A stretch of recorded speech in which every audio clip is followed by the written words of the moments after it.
Hey everyone, welcome back to another production meeting. We are semi here. Physically we're here. Mentally we're still asleep, but it's Friday morning on a dreary Friday morning here in Williamsburg. So yay. How is everyone? Good. We're doing this early and I'm like, oh dang, that's a bad time to have had the longest 2 days of trying to catch all these movies. So rapid fire, I watched SoHo, the homework, Antlers, what I thought was going to be part of the homework, was going to watch it anyway, and then the My Hero movie. And then I played Demon Slayer, Platinum that. Yay me. We did all of that in the span of the past 2 days. That's why I'm like bloodshot eyes, just like, oh my god, don't talk to me. I spaced my stuff out, although I haven't watched Antlers or My Hero yet, but we did watch SoHo. And we actually did, most of us did that together, except for Ryan. Where were you at, Ryan? Not only was I not there, I haven't seen SoHo yet. Oh. He was like, I was too busy being in Kansas. But Matt, you dipped out 2 weeks ago, so I'll dip out this week. That's very, very. Bond, mister. I still haven't seen Bond, to be perfectly honest. So the time is come and gone, man. I'll wait for that Blu-ray. Just playing. Maybe I'll see it this week. Spoiler alert, you won't. What else did I watch this week? I played Madden as per usual because it's football season and I'm lame. And then I also watched two films from the Redbox, which I hadn't watched that were also reviewed on the show, Old, which I dipped out on too when we did that review.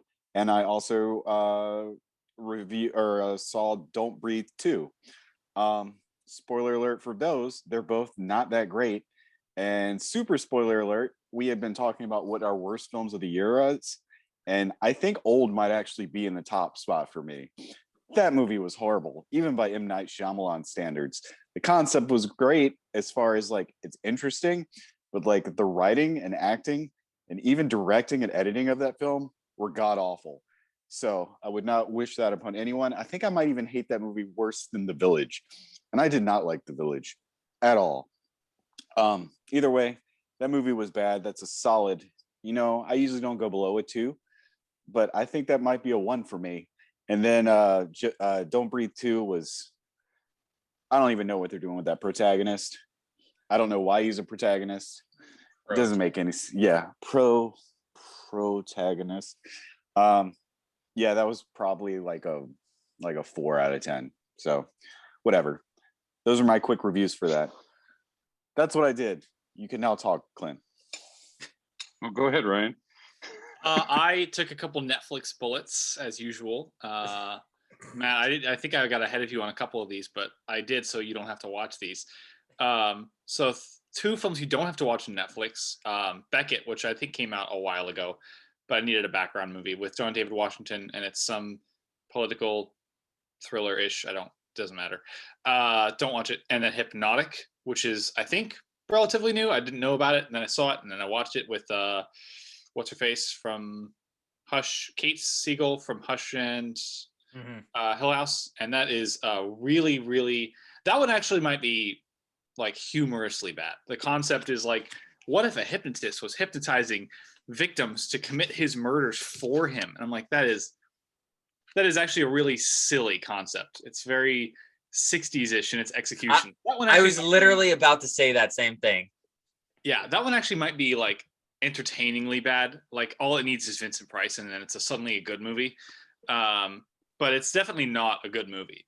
So just if you go into it, know that. And then I watched No One Gets Out Alive, which I think is the worst movie title I've seen this year because it's about this immigrant who moves into this apartment complex, and she's trying to keep a job and get an ID, and then the people who are in the apartment complex are really creepy and they might be kidnapping people, and it absolutely has nothing in common with the title No One Gets Out Alive, but it actually has some really interesting lore to it. So it's not good, but I went into it expecting like a 5.3 user rating and actually enjoyed it.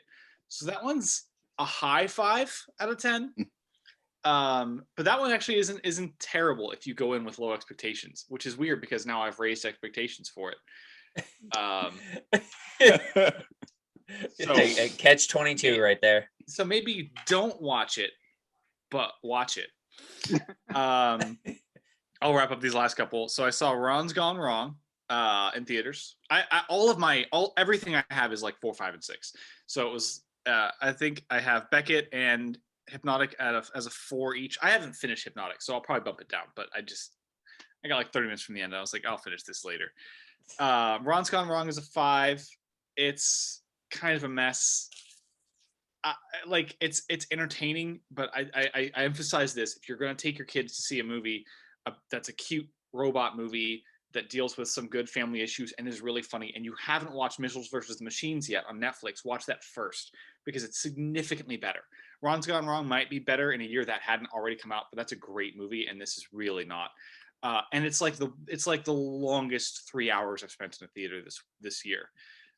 It's like an hour 40 minutes. It keeps ending because an act structure goes a certain way, and this movie keeps getting to like the night is darkest point where it's like, oh, everything's going to get all intense and then all sad and dramatic and then resolve, and then it's going to get all intense and then all sad and dramatic and then resolve, and then it's going to get all intense and all sad and dramatic and then resolve. And I'm like, stop, just end. It's not terrible, but it's not that good, and I've never seen a movie try so hard to put an antagonist in it. So, meh. That's where Ron went wrong. Yeah, I also saw Antlers. Alex, if we want, we can discuss that in a minute. We'll be quick. I have nothing to say about SoHo, so I'm getting all my thoughts in now because I didn't see SoHo. And then I watched Lamb, the A24 horror film about that adopts a lamb baby. That film was pretty decent. I do recommend it. I'm not going to say anything about it whatsoever. Matt, you got very blue. It's I just turned on Paramount Plus on my TV and it's kind of dark in here, and like the load screen is like super blue. So you looked like you walked onto the set of John Wick. That's just his emotions personified. It's a little chroma key over here, man. This is all not real. It's just the backdrop. Okay, but anyway, so Lamb. If you know what you're getting into, and you hear A24, and you're like, yeah, I'm up for a little bit of reading. It's foreign, but there's not a lot of dialogue. So if you're up for a little bit of reading and a movie where 2 parents take in a lamb baby, then you'll probably enjoy it. And if that sounds really stupid to you, you won't enjoy it at all. So it's an A24 film. Cool.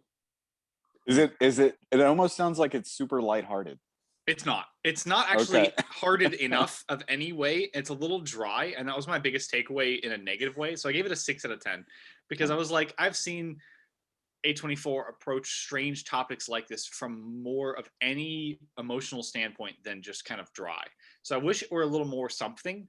I get what they're going for. I get the story. It's very weird. It's got a weird ending. It's almost perfectly weird, but I'm not going to watch it again. Whereas like Swiss Army Man, I went out and bought Swiss Army Man like as soon as it came out because it takes a weird topic and takes a very lighthearted tone to it. And other A24 films will do that. This wasn't much of anything. Like I said, I think it's still worth watching. It tells a good theme, and I think watching back to back with Antlers completely flails trying to tell a theme, and this was significantly more interesting than Antlers. It's not a horror film typically either, but yeah. Need some jelly. This lamb is dry. Alex, should we talk about Antlers real quick? Yeah, I agree with Ryan. It's an interesting topic. It's the plot for that is a little incomplete or doesn't make sense. Because others here who haven't seen it don't want to be spoiled. But yeah, I left thinking if there were 20 more minutes of this and they explain themselves, maybe I would bump this up to a fresh, because I'd been waiting for this for a year. But you just leave feeling an incomplete story was just told. So I said 5 out of 10 because I was like, I can't in good conscience give this a fresh rating, but I still had some amusement from it. But that's what I thought. Yeah, I agree with that. I gave it a 4. I was a little disappointed. I felt like the whole film was just kind of building towards a Del Toro produced creature feature again, and I feel like it just really fails to capture a story and a theme accurately. Yeah. And I think the biggest problem is it's focusing on a theme. A lot of conventional horror now is like, let's take a story or a theme or a message and weave it into our horror story. Instead of telling a drama, we'll tell a horror movie about it. And that's really great when it works. And this does not work as well as it thinks it does. And then who plays the main sheriff? Jesse Plemons. Yeah, because I remember him from Breaking Bad, like, and he was a great like supporting character, and then kind of made himself a major character in like I think it was season 3, and like so I know him from that, and every time I see him, I think of that. And then ever since then, I don't really associate him with the greatest of projects. Like I think of like he was in Jungle Cruise, like that was okay to me, and then he thinks he's a chameleon. But he's always kind of like, and he's blown up a little bit. Like he's got some jowls, and I think he thinks he's a chameleon, but he isn't. And it's like, not that he has to be in this, but it's just a negative connotation of seeing him sometimes. And I'm just like, yeah, he has a spot, he has a niche, like the game night style weird character, and exactly. This just kind of could be anybody. So. But Clint, what did you do this week? You didn't watch Antlers. No, I did not. I did our homework, and then I had an anime binge. I binged Demon Slayer, the first season, which I think is probably my favorite anime of all time now. That was amazing. Started catching up on Naruto Shippuden. That's 500 episodes, so I'm going to chip away at that. You're like, I gotta go. You're like, I gotta go have some nice, rich, like decent cuisine in Demon Slayer, and then I'm gonna go throw in a hot pocket with Naruto afterwards. No, Naruto's my second favorite. I started watching My Hero Academia to kind of like prepare for the movies that they had. I'm actually kind of getting into it. I don't think it's Demon Slayer quality, but I'm kind of getting into it now. They're fighting like the League of Villains or something like that in their school. I'm only like 10 or 12 episodes in. I'm kind of digging it now. Like the first couple episodes are kind of hard to get through, but if I had to compare My Hero to a food as well, I would say it's like popcorn, where you have a ton of it and you keep eating it, and it's always the same thing, but you enjoy it every time. And before you know it, you've gotten through the entire bag or bucket of popcorn. And you're like, oh man. Did you just describe My Hero or Dragon Ball Z? Both. Yes, exactly. Except if you eat this My Hero popcorn, there's probably going to be some tears on it from all the crying. Salty popcorn. So much crying. Yeah, that kid cries like all the time. And then I got through the first 6 episodes of Cowboy Bebop. I was waiting for you to say that was your favorite anime now. So I'm trying. I really am. And I was telling Alex, it's like I feel horrible because it's like I know this is like supposed to be like a groundbreaking anime, but I'm not. I don't know why. I'm just not into like the sci-fi type animes like that. Like I was never a Ghost in the Shell type of guy. I never liked Robotech. But I love like Demon Slayer and like the fantastical like lore like that. Yeah, I'm never into Ghost in the Shell. But I'm trying for you, Ryan. Okay. So what you have to do is watch it and then just watch it again. That's what I did. No joke. First time I watched Bebop. I was gonna say, and then Matt, you're getting lost in the Matrix. Just keep watching it. You slowed down. Yeah, you slowed down there for a second, Matt. Yeah. I didn't notice anything on my end. Yeah. Oh well. I was gonna say, Clint, you just keep watching it again and watching it again until you actually like it. And is Ryan frozen on anybody else's screen? Yeah. Anyway, so I'm gonna keep watching Bebop for Ryan because he hasn't let me down in his recommendations yet. So I'm gonna push through. I haven't. That's surprising. Usually I let somebody down at one point. We haven't yet, so it's usually an A24 film. So Oh, don't say that. My next A24 film is supposed to be The Green Knight. So. Oh yeah, I have to get that to you. Oh yeah, you have it. Anyway, are you guys ready for the news?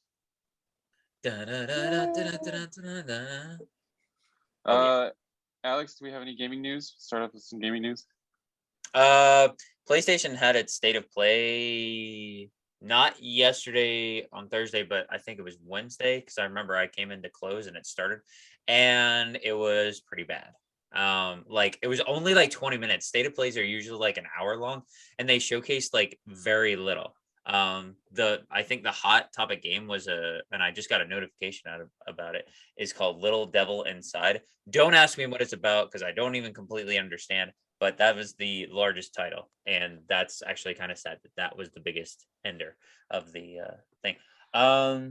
Gaming. I'm sure there's some Black Friday stuff that I could throw out, but I'm not there. There's nothing that comes to mind. So continue, sir. Cool. Ana da Armis is in talks for Ballerina, the John Wick spinoff. Yes, please. Yeah. This is I will see what reviews say kind of thing. I don't know if I'm totally on board with this. I'm definitely on board with this. She had too small of a role in James Bond, so she's very charming. Is true. Very charming. Moving on. Disney Plus National Treasure series has its lead. Great. Was that Alexis? I posted this, and I'm not gonna lie, I completely forgot this was a thing. Like I was like, wait, what? Oh, that's right. Yeah, we normally have our segment of why do we need this? This is a case of oh man, the greatest movie of all time, National Treasure 2. Well, the best part is I have National Treasure 2, but inside is National Treasure 1 and 2, the DVD of 1 and the Blu-ray of 2. I thought you were going to show me the Declaration of Independence, or it's the real. I thought he was going to show me Nick Cage, and I also have Nicolas Cage right here. Oh, not to segue. Would you be surprised? Like, no, man. He'll do anything. I invited him over for coffee. We're gonna rewatch Pig. Oh, I was literally about to say I saw that Pig is on sale on at least Amazon for like $13. Oh, and I was gonna be like, Ryan, Merry Christmas. Here's Pig. I do want to own Pig. That movie's great. Weekly recommendation. Watch Pig. Still the second best movie of 2021. And that's we talked to Nick Cage and his agent. So that's Nick Cage. So any thought? Yeah. Any thoughts on Lizette Alexis? She hasn't been in anything. I was about to say, who is Lizette Alexis? That's who she is. Alexa. Who is the Wait, what is she gonna be in? National Treasure, the series. Wow, that's happening? Still happening. I know. Clint's all like, welcome to the conversation, Ryan. Could a Lizette Alexis be like some type of like alternative personality for Nicolas Cage? Yes, that's what I was thinking. Oh, was it an anagram? Yeah. An anagram?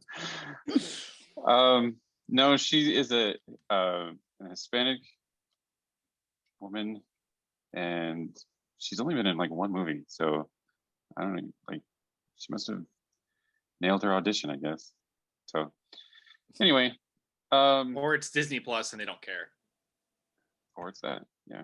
We need diversity. There we go. Dune Part 2 has been greenlit, and Villeneuve hopes that he can complete a trilogy. So we may get Part 3, the Dune Messiah. That'd be good, because Children of Dune kind of goes off the deep end. So I agree with one part and disagree with another. I think it should be a 2-part because Cory Barlog, the creative director of the God of War games for the recent like storyline, he's like, we're gonna do 2 games because trilogies take way too long and you're oversaturating sometimes. and I'm thinking, based on what I've heard from other people, this kind of just right split the book in half, this first part.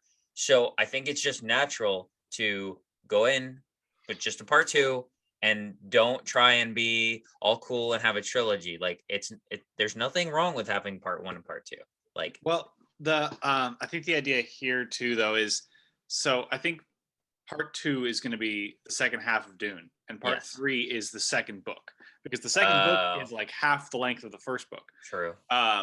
So I think it's a little bit like, from my understanding of how the books work and this, what I know about the story, Dune Messiah will feel like Toy Story 4, where it's like, we don't need this, but what if we kept following Woody and his story a little bit? Because I know Children of Dune doesn't really follow Paul anymore. It kind of moves on in the timeline a little bit. So he's not as major a character, but I know Dune Messiah pretty much still follows Paul. So I think the idea is that they're kind of take it into like the main Paul story and have that be their trilogy. I wonder if Children of Dune could be like if this gets enough steam and like Dune like just explodes and has all kind of like Star Wars, where it just has non-canonical like side things. I don't know if Children of Dune, I know it's written, but I don't know if it's considered canon or not. I don't know. Where you could have like a series kind of like the Clone Wars. Well, Rise of Skywalker's canon too, and it just makes just all the same silly choices that Children of Dune makes. Oh. I still hate that reminder. Any chance you can get. I think the worst part of this is I don't know if it was part of your story, but Denis Villeneuve said that he can't begin work on the second part until fall of 2022. So, and that's to start work on the second part. So you're probably not going to get your movie until 2024. Wow. See, or 2023 late.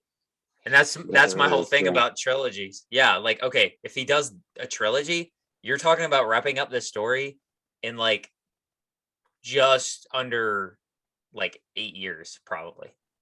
And I'm just like, that's too long. That's where we all have like attention spans of like moths these days. It's like, yeah, no, you can't oversaturate, man. You gotta like tell your story when you can.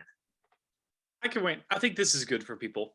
I think people like Dune, they should wait, 3 years. I'm hopefully 2 years, but maybe 3 years for the next one. And maybe we'll start getting out of the habit of getting 5 movies in one series every year, so that we can pass the longest franchises, cough cough, MCU, in like 11 years. Yay, Eternals. In 11 years. Yay. All right, so we're moving on. Speaking of MCU, Lizard and Sandman are confirmed for Spider-Man No Way Home. Yay. Lizard, everyone's favorite Spider-Man villain from the movies. Yay. I'm not sure if this is Thomas Hayden Church and Reese Hines. I can't pronounce his Welshman. Oh yeah, that's his last name. So I don't know if it's those two or not, but I do know that Lizard and Sandman have been confirmed for Spider-Man No Way Home. I like Thomas Hayden Church as Sandman in Spider-Man 3, but I also like Spider-Man 3 because I'm weird and I have questionable taste sometimes. This is true. I would say yes to that, but Lizard Man is all right. I remember him in he was in the first Amazing Spider-Man. Yeah. Yes. So yeah, I mean, I'm on the fence. Alex, I'm actually with you. I would rather watch Spider-Man 3 than the other Amazing Spider-Man again. And I've seen Spider-Man 3 more than the Amazing Spider-Man. Well, I look back and I'm like, Amazing Spider-Man's fine. I remember seeing it like, and everybody was like, oh man, Andrew Garfield, he's awesome and everything. I was like, yeah, he's fine. I wasn't blown away by it. And I never saw number 2 because I heard reviews were just so bad because what's his face? Jamie Foxx is like so cheesy in that. Like his character is so not campy, but like very campy. Yeah. Okay. Let's go with campy. And so I just never dove into it. But Spider-Man 3 I enjoy. But looking back, I look at that Venom design and I'm like, well, compared to this one that actually has like just looks alone, with shoot, who's the guy who plays him? Tom Hardy. That Venom, like big, muscular, like visually it looks good, like it looks on point. And then I go back and I'm like, this one looks kind of scrawny and just has these little like baby teeth. You don't like Topher Grace as Venom? Come Topher on. Grace. Yeah, I mean, he's all right. It's terrible. I thought it was all right. You don't like Topher Grace? I love Topher Grace. Dude, Not I really. love that 70s show. That's my favorite 70s show. All right. More casting news. Apparently, Bill Murray is going to be in Ant-Man 3 for some reason. Because that makes sense. Yes, that makes all the sense. All of the sense. He's going to be Professor X. No, I don't know. I don't know who he's going to be. But yeah, Bill Murray, Ant-Man 3. Cool. Yeah, I guess. Like they make it seem like he's been part of Ant-Man this entire time. Like, yes, he will reprise his role. Like, huh? He's gonna be like in this funny bit where they're like where he's just in it and he's like, yeah, I've been with you guys all along. We're gonna have flashbacks where he's just like inserted into the movie. Wow. Purely because of Paul Rudd connection, man. He's in Ghostbusters. That's I think we've talked about this. I guarantee you we've talked about this. So that's the reason. Okay. So Brenden Fraiser has been cast as Firefly in the Batgirl movie.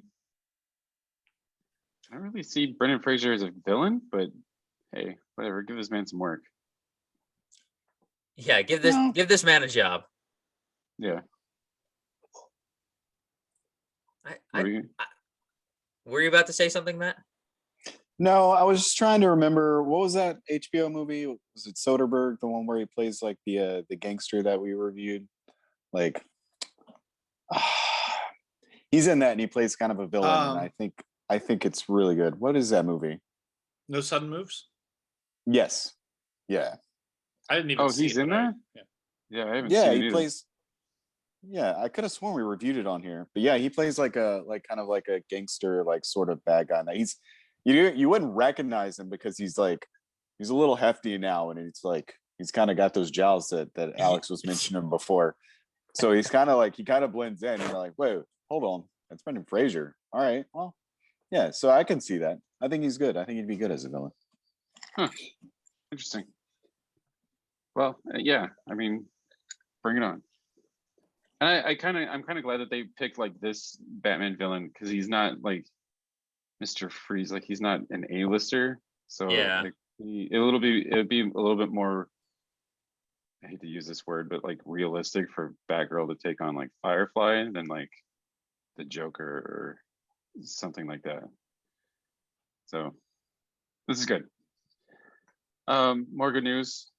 Hayden Christiansen is coming back for the Ahsoka series. Yay, Darth Vader. I'm so glad he can make room in his cluttered schedule. Oh man, I just don't know when I'm going to do this. I've got so many things on the table right now. I know. It's sad, but at least he was gracious enough to give us presence in this series. So Yay. All right, trailer news. Lightyear. Did you guys see Lightyear? This is Brian's new favorite movie, apparently. What a visually stunning movie that I will not see unless you tell me to for homework. No, of course we're gonna go see it. I just don't want this movie to happen. I don't understand how. I don't understand. Like, is it canonical within? Is it like a movie within the movie, or is Buzz Lightyear based on a true person that's also a futuristic sci-fi person? Like, explain it to me. Explain where this movie's happening. I think this is the movie that the action figure gets based off of. Like, assuming this movie comes out in the Toy Story world, this is that movie that the action figure is based off of. I will be happy with it if it bookends with them just watching it. And that's it. I think I did hear that. I think actually, Matt, I think that you're right. I think I did hear that like Pete Docter said that it was a movie within the movie. So it's I think that's what he said at the Disney Day. I mean, logically, that's what makes the most sense to me. Yeah. That's fine. Then I guess I still don't want it. It looks great. Oh yeah, it looks really good. Very visually stunning.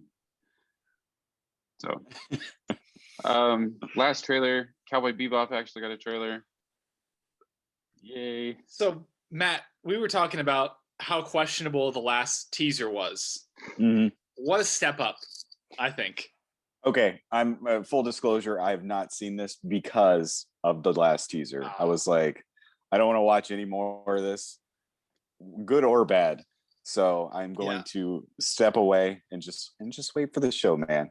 I did see the posters that you posted though, and those were cute, but I have not seen this trailer. So please indulge me with your comments or your opinions, Ryan. I won't say too much then, but I'll say I think that teaser was made to be that teaser, and that's it. Okay, gotcha. Because this looks very much like it's taking the material. I want to say seriously, but I don't want to say seriously. Because it's not a very serious. It's not. I mean, it's not. It's only rarely a serious material.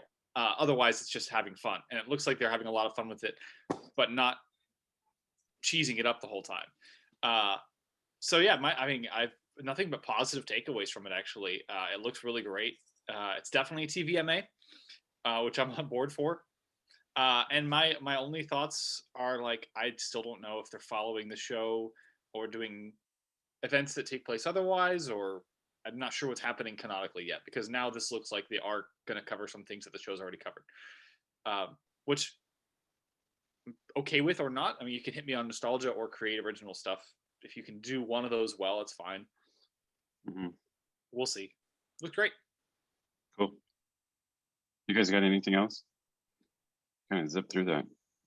Doctor Strange is in reshoots. That's great. Doctor Strange is in reshoots. We don't know what we're doing. Oh gosh, I wish they would stop letting like creative directors make these movies, because obviously they can't agree with them on it. So,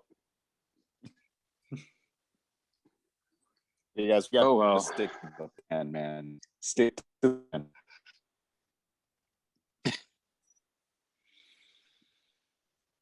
Oh well.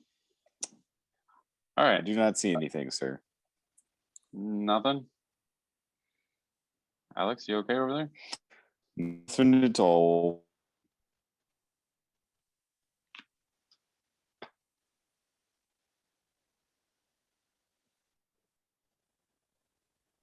All right. So since there's nothing else, we're gonna move into the movie that we're 3 out of 4 of us watched this week.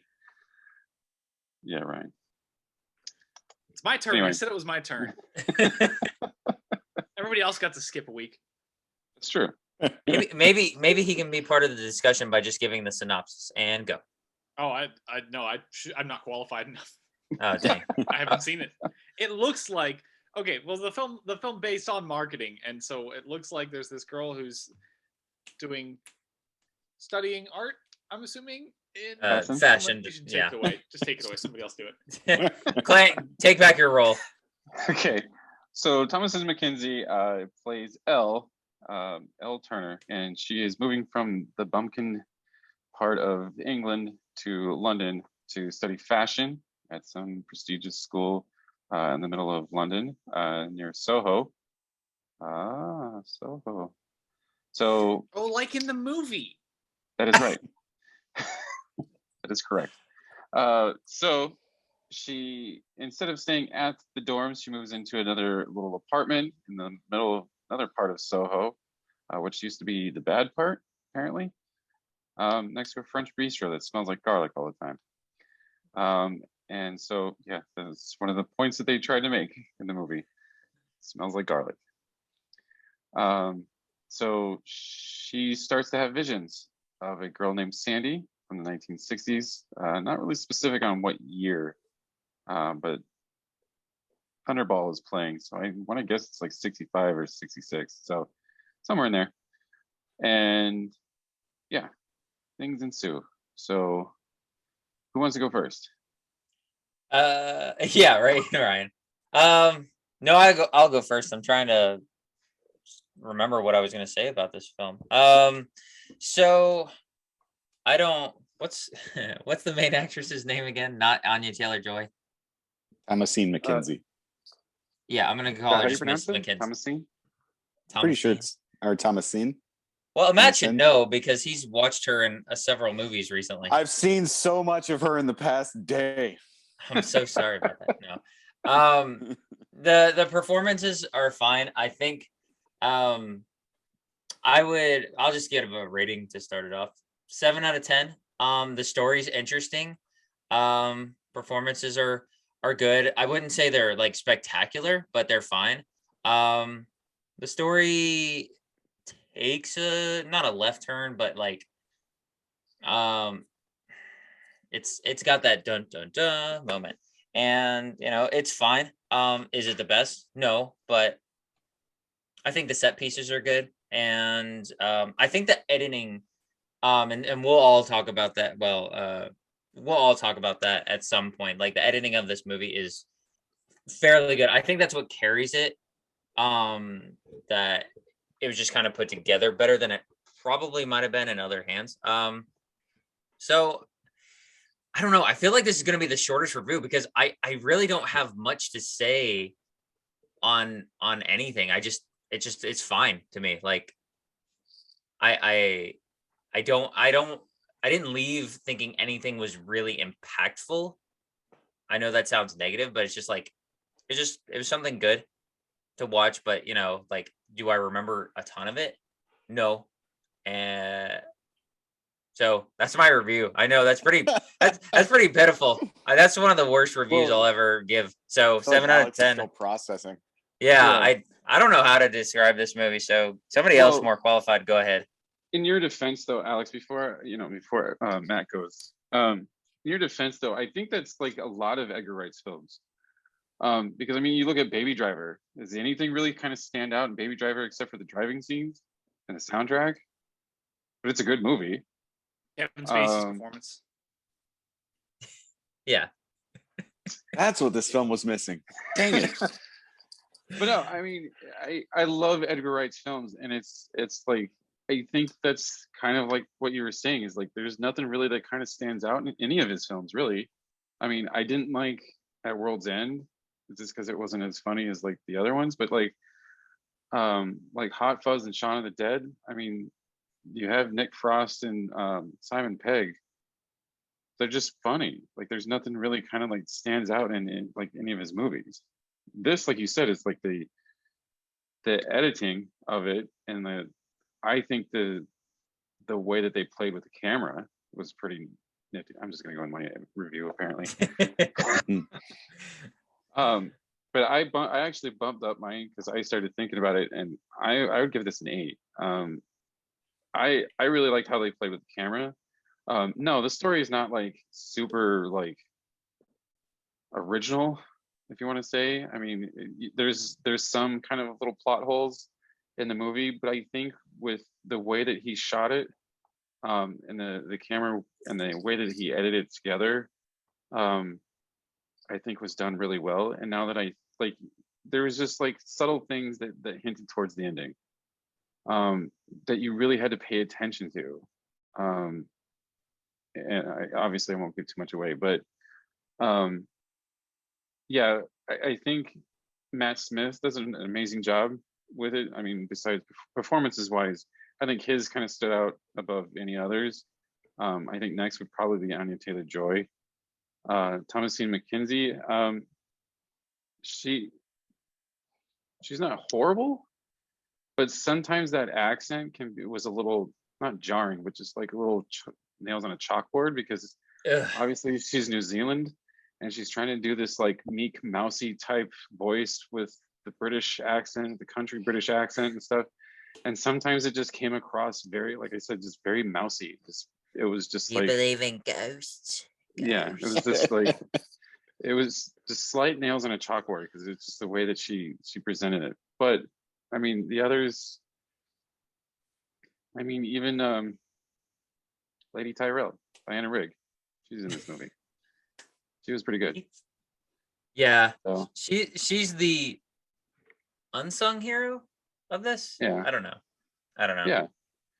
But I mean, there's this like certain scenes where they have like the camera and they pan away from Thomasin McKenize to Anna Taylor-Joy, and it just seems so seamless. I'm like, how have they done it? And like this scene's in the trailer. If you look at it, like she's looking at herself, you know, in the mirror, and then it plays off of Thomasin McKenize, and then it just like the camera just kind of like backs up, but it's still like it kind of transitions to where it's fully Anya Taylor-Joy in a way that it was actually really seamless in how they do it. And then like the dance scene in the middle of the first dance scene in the Cafe de Paris or whatever, where they flip between the two of them dancing in the scene, I thought was done really well.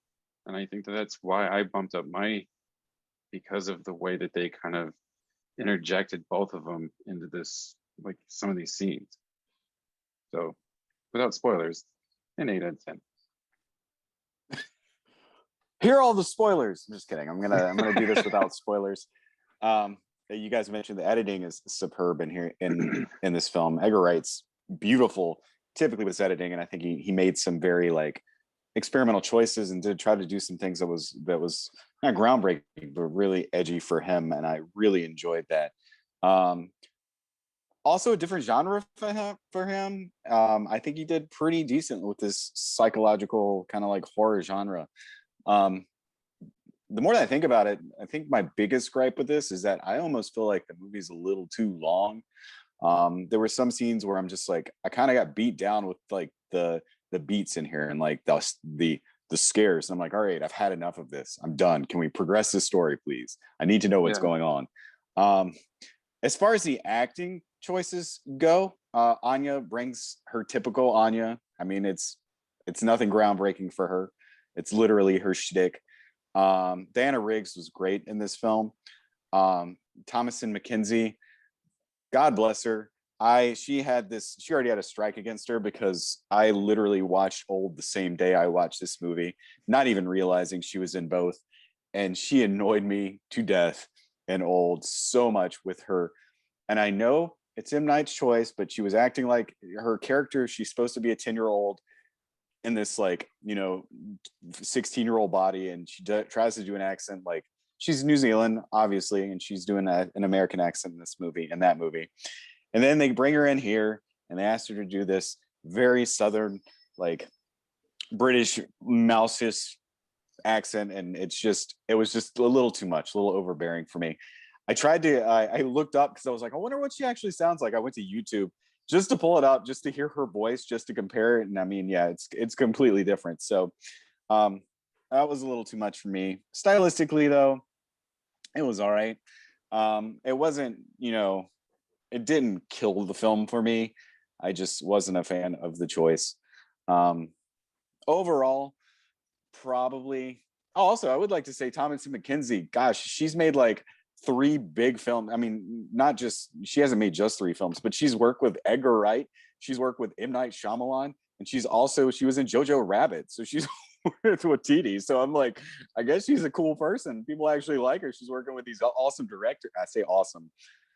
M. Night, come on, man. Awesome half the time director. So overall, I don't know if I'd go as high as an 8. I wasn't blown away, but I did enjoy it. So a 7 out of 10 for me. Like I said, I almost just wish it was just maybe like 5-10 minutes shorter.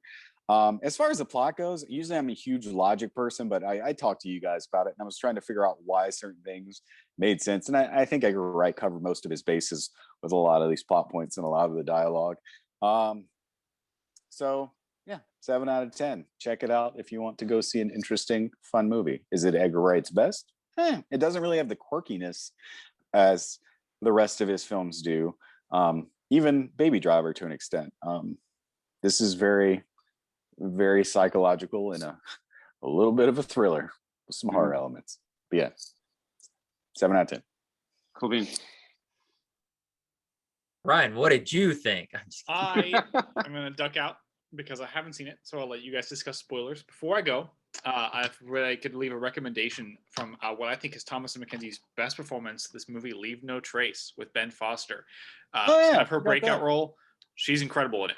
So it's a little good indie drama that I would definitely recommend checking out. She's worked with Ben Foster too. Jeez, Louise. So, otherwise, you guys have fun. I will see you guys next week. Bye, Ryan. Bye, Ryan. So you guys take the floor on this part, because I'm like, I don't know. I think the last 2 days of just binging all these movies and watching this show and getting very little sleep are taking its toll on my memory. So go ahead. Well, I mean, the only real kind of like spoilers of this movie is literally the last 30 minutes of this movie.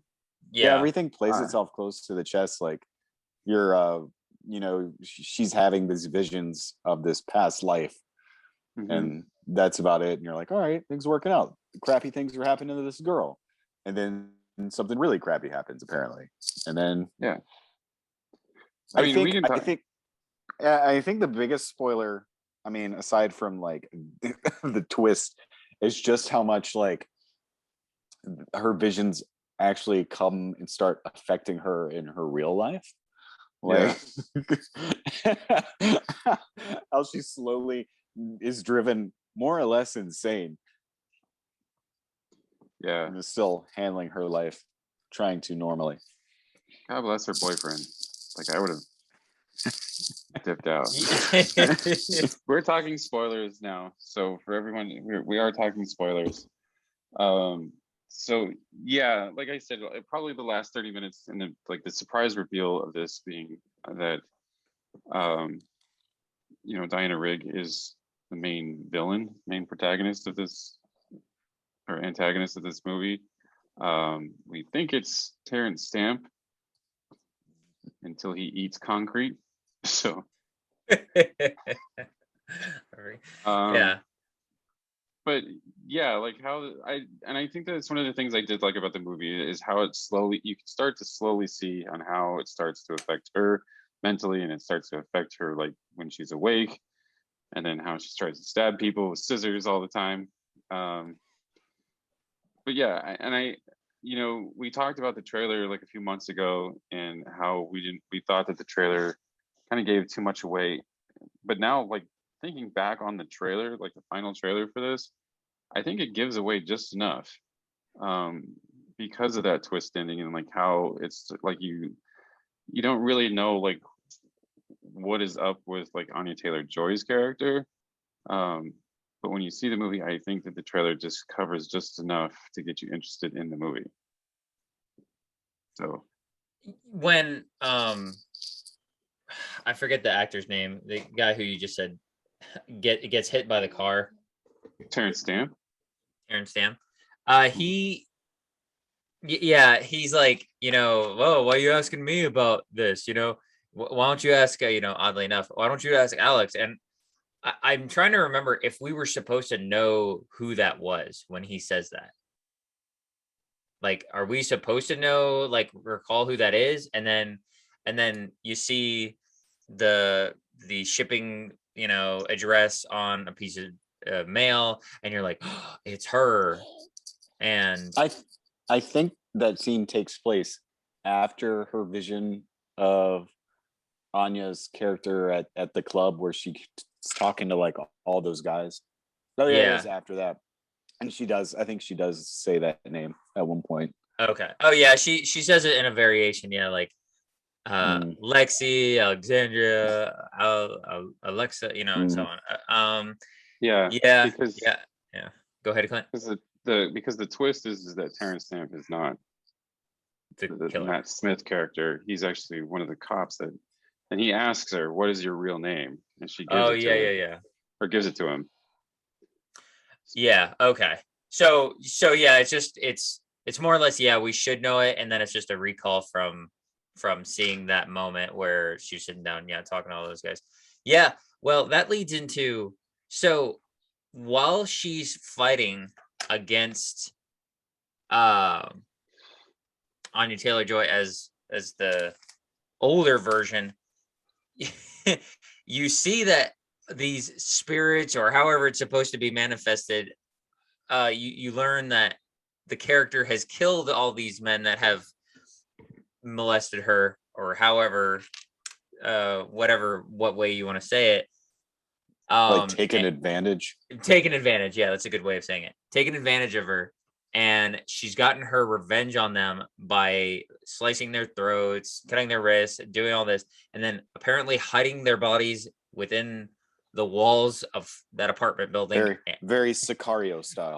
Very Sicario style. And at some point you see them like ghosting and like going, and then you think that they're after Mackenzie the entire time, but it's like they're really trying to ask for help because they're like, hey, she killed us, we need you to kill her, she's dangerous. And then it gets very confusing of who you're rooting for at this point, because nobody's innocent in this, everybody's got blood on their hands. Right. So it's conflicting. It's so funny. Because Matt, you talked about Don't Breathe 2, and I thought, I know this is going to come back into play because that movie does the same thing.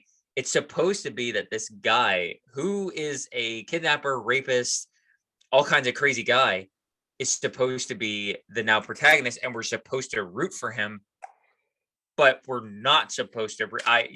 And that's what happens here. You don't know what to do. Like, nobody's innocent in this, but you end up. It was just weird.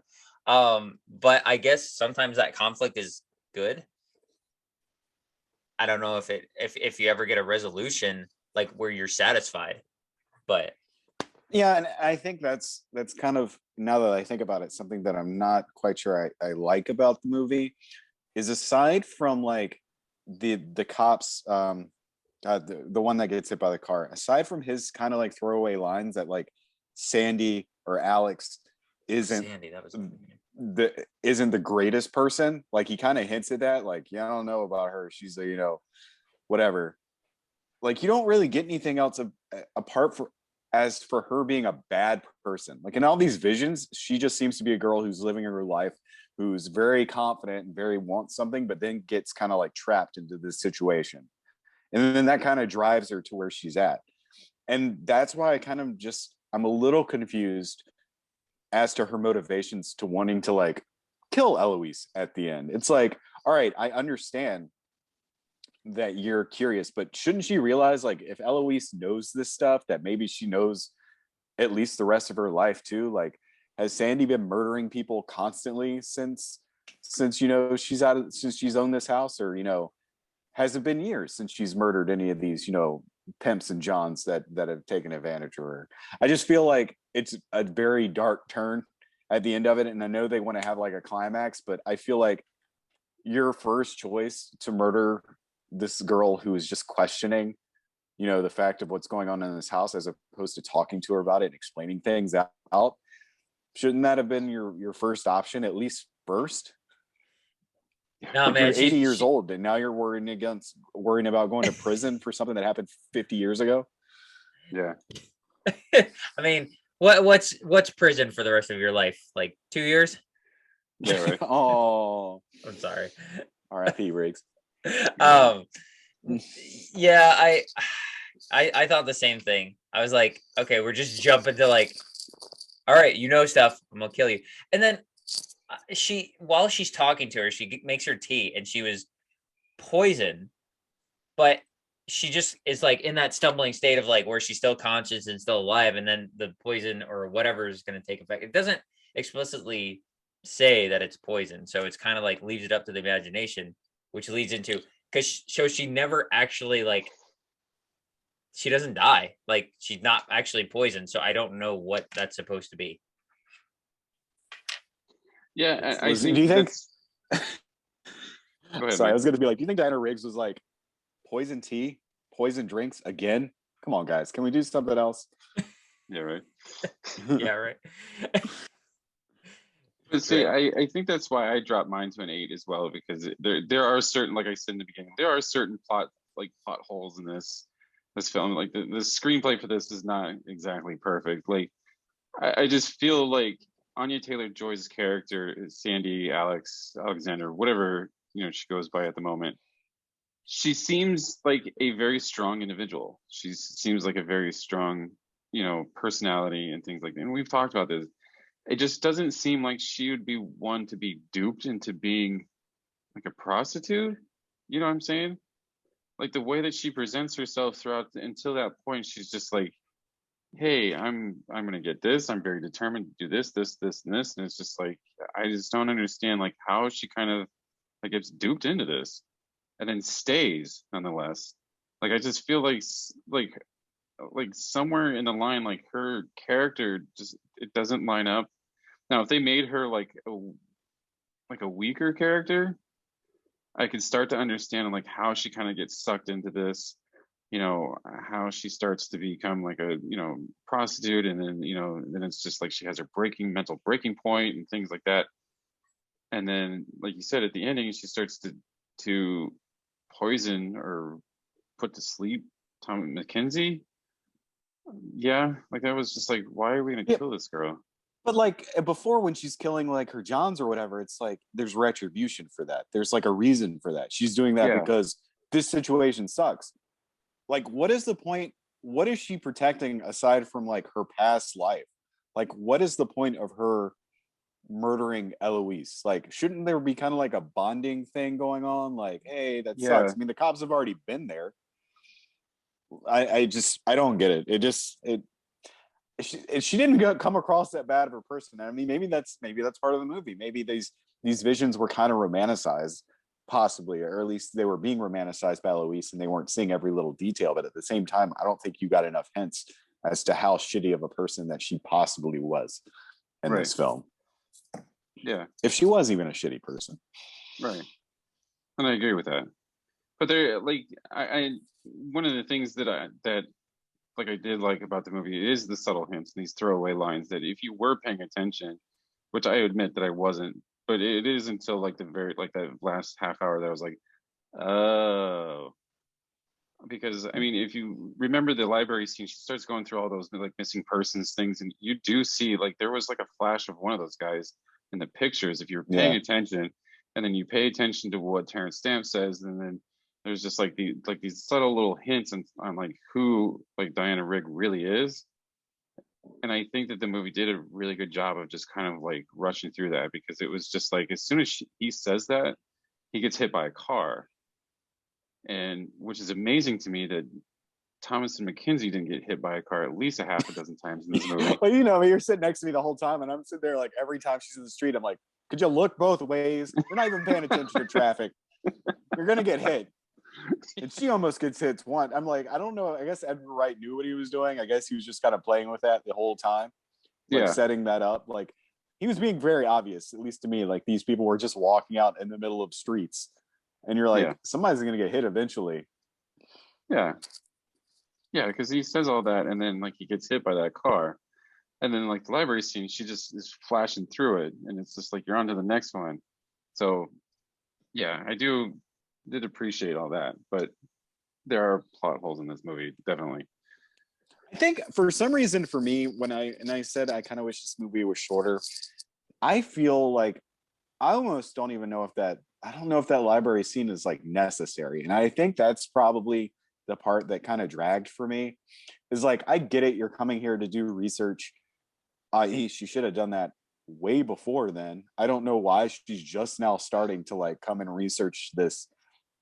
I think she researches after she goes to the police, I think. Yeah. Because she's like trying to figure out, I'm like, shouldn't you have done that before, girl? Shouldn't you try to figure this out? But yeah, that just ran a little too long for me, and it was a little over. I was kind of almost not done, but one of the main points or main scare features of this film is that she's being like hunted down by these like visions of Johns that are coming after her to like try to hurt her. And I feel like at that point, she's already been chased around a few times, like through the streets and through other buildings. I'm just like, okay, I'm kind of done with this gimmick now. Can we just progress the story, do a little something? This is a little too much for me. And literally, I think that's it. Like, I think I just want to either shorten that scene or just not have it. Although that is the scene where we get her almost stabbing her classmate in the face. which had happened, it would have been kind of funny and maybe taken the story in a darker turn. Yeah, But right. a friend who was totally cool with her later, by the way, probably because she was successful. Probably. Your success is my success. Yay. All right. Can we Alex, you also have hold anything? on? Sorry, I'm just cutting you off. I don't know. This is weird. I was just thinking this at the beginning of the movie. So there's a part of the movie where they're out clubbing and she comes back. She goes to bed in her bed, and her roommate comes in with a dude, and they're totally having sex or whatever.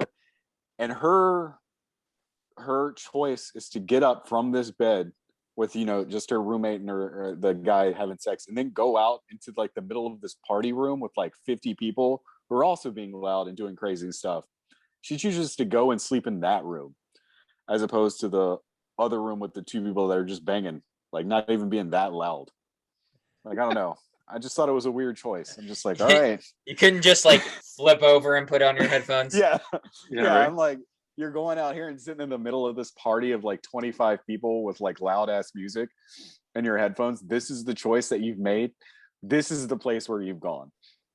Well, then she So- wouldn't have gotten very uncomfortable by all the hoopla, and her choice to move into the apartment building would have not been as impactful. And there you go.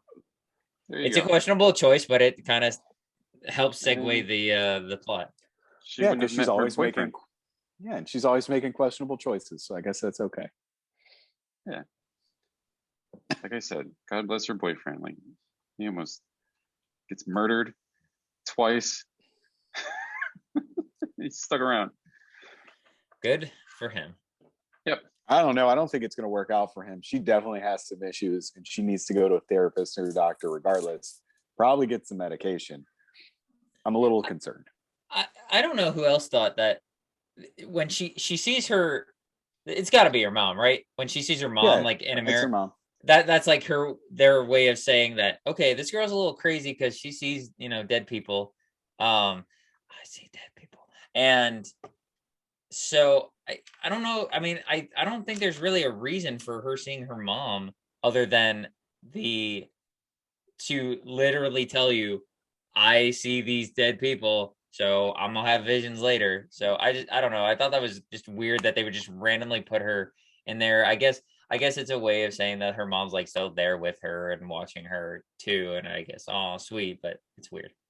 Yeah, obviously it's a really weird choice, especially that they bookend the film with these. It's like, all right, I see her at the Yeah. beginning, and then I don't see her anymore during the rest of the movie while I'm in London, and then I see her Yeah. at the end, and I'm like, Which is okay. weird, right? Like, why isn't her Yeah. mom become more of like a helpful character? or like at least use her to like for like a jump scare or like something that isn't her mom, or just Right. something like use it. Don't just unless you're like grounding the fact that okay, I'm okay now, and now I'm okay again. Like, Yeah. whenever I see my mom in the mirror, I'm okay. Be my Obi-Wan Kenobi. Yeah, right. Go see Yoda.